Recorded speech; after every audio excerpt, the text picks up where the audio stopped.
ಯಾವುದೇ ತರಕಾರಿಗಳನ್ನು ಹಾಕ್ಕೊಳ್ಳದೆ ಬಿರಿಯಾನಿಗಿಂತಲೂ ತುಂಬಾ ರುಚಿಯಾಗಿರುವಂತಹ ಮಸಾಲ ರೈಸನ್ನು ತುಂಬಾ ಸುಲಭವಾಗಿ ಮಾಡಬೇಕಾ?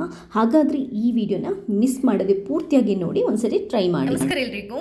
ನಿಮಗೆ ನನ್ನ ಈ ವಿಶೇಷವಾಗಿರುವಂಥ ರೆಸಿಪಿ ಇಷ್ಟ ಆದರೆ ಈ ವಿಡಿಯೋನ ಲೈಕ್ ಮಾಡಿ. ಹಾಗೆಯೇ ನೀವು ಮಾತ್ರ ನೋಡೋದಲ್ಲ, ಬೇರೆಯವರಿಗೆ ಕೂಡ ಶೇರ್ ಮಾಡಿ. ಹಾಗೆಯೇ ಫಸ್ಟ್ ಟೈಮ್ ನೀವು ನನ್ನ ಚಾನೆಲ್ನ ನೋಡ್ತಾ ಇದ್ದರೆ ದಯವಿಟ್ಟು ಸಬ್ಸ್ಕ್ರೈಬ್ ಆಗಿ, ಯಾಕಂತಂದರೆ ನನ್ನ ನೆಕ್ಸ್ಟ್ ರೆಸಿಪೀಸ್ಗಳನ್ನು ಕೂಡ ನೀವು ಮಿಸ್ ಮಾಡದೆ ನೋಡ್ಕೋಬೋದು. ಥ್ಯಾಂಕ್ಸ್ ಎಲ್ರಿಗೂ. ಈ ಮಸಾಲ ರೈಸ್ ಮಾಡಲಿಕ್ಕೆ ಒಂದು ಮಿಕ್ಸಿಯನ್ನು ತಗೊಳ್ಳಿ. ಫಸ್ಟ್ ಒಂದು ಮಸಾಲನ ರೆಡಿ ಮಾಡ್ಕೋಬೇಕು.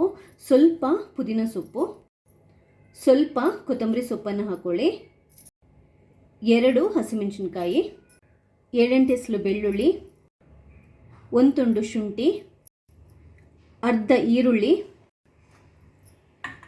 2 ಟೊಮೆಟೊನ ಕಟ್ ಮಾಡ್ಕೊಂಡು ಹಾಕೋಬೇಕು, 4 ಏಲಕ್ಕಿ, 4 ಲವಂಗ, 1 ತುಂಡು ಚಕ್ಕೆ, 1 ಸ್ಟಾರ್, ಸ್ವಲ್ಪ ಅರಿಶಿನ ಪುಡಿ, ಅರ್ಧ ಟೇಬಲ್ ಸ್ಪೂನಷ್ಟು ಖಾರ ಪುಡಿ, 1 ಟೇಬಲ್ ಸ್ಪೂನಷ್ಟು ಬಿರಿಯಾನಿ ಮಸಾಲ ಪುಡಿ ಹಾಕಿ. ಬಿರಿಯಾನಿ ಮಸಾಲ ಪುಡಿ ಇಲ್ಲದಿದ್ದರೆ ಸಾಂಬಾರು ಪುಡಿ ಬೇಕಾದರೂ 1 ಟೇಬಲ್ ಸ್ಪೂನಷ್ಟು ಹಾಕೋಬೋದು.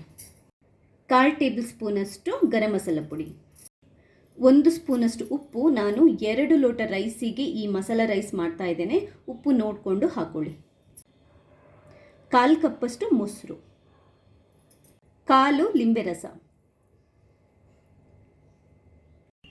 ಅರ್ಧ ಟೇಬಲ್ ಸ್ಪೂನಷ್ಟು ಸಕ್ಕರೆನ ಹಾಕೊತಾ ಇದ್ದೇನೆ.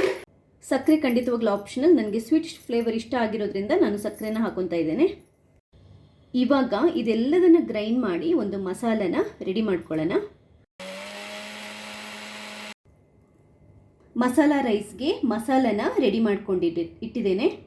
ಹಾಗೆಯೇ 2 ಲೋಟದಷ್ಟು ಬಾಸ್ಮತಿ ರೈಸನ್ನು ಅರ್ಧ ಗಂಟೆ ನೀರಲ್ಲಿ ನೆನೆ ಹಾಕಿ ತೊಳೆಸ್ಕೊಂಡು ಇಟ್ಕೊಂಡಿದ್ದೇನೆ.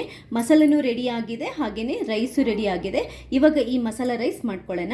ಈಗ ಸ್ಟವ್ ಮೇಲೆ ಒಂದು ಕುಕ್ಕರನ್ನು ಇಟ್ಬಿಟ್ಟು ಅದನ್ನ ಒಂಚೂರು ಬಿಸಿ ಮಾಡಿಕೊಂಡು 2 ಟೇಬಲ್ ಸ್ಪೂನಷ್ಟು ತುಪ್ಪನ ಹಾಕೊತಾ ಇದ್ದೇನೆ. ಹಾಗೆಯೇ ಒಂದು ಸ್ವಲ್ಪ ಕುಕ್ಕಿಂಗ್ ಆಯಿಲನ್ನು ಕೂಡ ಹಾಕೊತಾ ಇದ್ದೇನೆ. ಎರಡನ್ನು ಮಿಕ್ಸ್ ಮಾಡಿ ಹಾಕಿದರೆ ಫ್ಲೇವರ್ ಚೆನ್ನಾಗಿ ಬರುತ್ತೆ. ಚೂರು ಕಾದ ನಂತರ ಅರ್ಧ ಟೇಬಲ್ ಸ್ಪೂನಷ್ಟು ಜೀರಿಗೆನ ಹಾಕೊಳ್ಳಿ. 1 ಈರುಳ್ಳಿನ ಕಟ್ ಮಾಡ್ಕೊಂಡು ಹಾಕೊತಾ ಇದ್ದೇನೆ. ಈರುಳ್ಳಿನ ಚೆನ್ನಾಗಿ ಫ್ರೈ ಮಾಡ್ಕೋಬೇಕು, ಒಳ್ಳೆ ಫ್ಲೇವರ್ ಬರಬೇಕು, ಕಲರ್ ಚೇಂಜ್ ಆಗಬೇಕು. ನೋಡಿ, ಈರುಳ್ಳಿ ಫ್ರೈ ಆಗಿದೆ. ಇವಾಗ ಇದಕ್ಕೆ ರೆಡಿ ಮಾಡಿಟ್ಟಿರುವಂಥ ಮಸಾಲನ ಹಾಕೋಬೇಕು. ರೆಡಿ ಮಾಡಿಟ್ಟಿದ್ವಲ್ವ, ಆ ಮಸಾಲನ ಹಾಕ್ಕೊಂಡು ಒಂದು ಸ್ವಲ್ಪ ಹೊತ್ತು ಇದನ್ನ ಫ್ರೈ ಮಾಡ್ತಾ ಇರಬೇಕು. ಅಟ್ಲೀಸ್ಟ್ ಒಂದು 3 ನಿಮಿಷ ಮಸಾಲ ಚೆನ್ನಾಗಿ ಬೇಯಬೇಕು. ಮೀಡಿಯಮ್ ಉರಿ ಇಟ್ಕೊಂಡು ಈ ಮಸಾಲನ ಚೆನ್ನಾಗಿ ಫ್ರೈ ಮಾಡ್ಕೋಬೇಕು. ಹಸಿ ಫ್ಲೇವರ್ ಎಲ್ಲ ಹೋಗಬೇಕು. ಮಸಾಲ ರೆಡಿ ಆಗಿದೆ. ಇವಾಗ ಇದಕ್ಕೆ ನಾವು ರೈಸನ್ನು ಹಾಕೋಬೇಕು.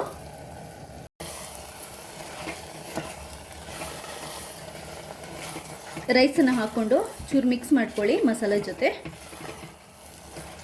ನಿಧಾನಕ್ಕೆ ಮಿಕ್ಸ್ ಮಾಡ್ಕೊಳ್ಳಿ, ರೈಸ್ ಕಟ್ ಆಗುತ್ತೆ. ನಾರ್ಮಲ್ ರೈಸ್ ಕೂಡ ಹಾಕ್ಬೋದು, ಬಟ್ ನಾನು ಬಾಸ್ಮತಿ ರೈಸ್ ಯೂಸ್ ಮಾಡಿದ್ದೇನೆ.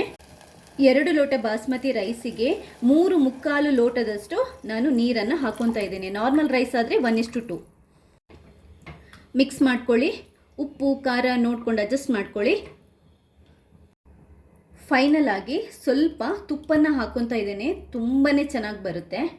ಚೂರು ಮಿಕ್ಸ್ ಮಾಡಿಕೊಂಡು ಇದನ್ನ ಕ್ಲೋಸ್ ಮಾಡಿಟ್ಟು ಬೇಯಿಸ್ಲಿಕ್ಕೆ ಬಿಡೋಣ. ಇಷ್ಟೇ ನೋಡಿ, ಕ್ಲೋಸ್ ಮಾಡಿಬಿಟ್ಟು 2 ವಿಷಲ್ ಹಾಕಿಸ್ಕೊತಾ ಇದ್ದೇನೆ. ಯಾಕಂತಂದರೆ ರೈಸ್ ಒಂದು ಸ್ವಲ್ಪ ಮೆತ್ತಗಾಗಬೇಕು. ನಿಮಗೆ ರೈಸ್ ಚೂರು ಗಟ್ಟಿ ಆಗಬೇಕು ಅಂತಂದರೆ, ಗಟ್ಟಿ ಇರಬೇಕು ಅಂತಂದರೆ 1 ವಿಷಲ್ ಸಾಕು.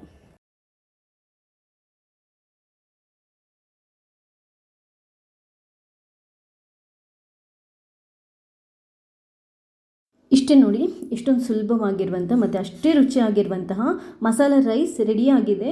ಬಿರಿಯಾನಿಗಿಂತಲೂ ತುಂಬಾ ರುಚಿಯಾಗಿರುತ್ತೆ. ಯಾವುದೇ ನಮಗೆ ತರಕಾರಿ ಬೇಕಿಲ್ಲ, ಏನೂ ಬೇಕಿಲ್ಲ, ತುಂಬಾ ಸಿಂಪಲ್ಲಾಗಿ ಮಾಡ್ಬೋದು. ಯಾರು ಬೇಕಾದರೂ ಟ್ರೈ ಮಾಡ್ಬೋದು.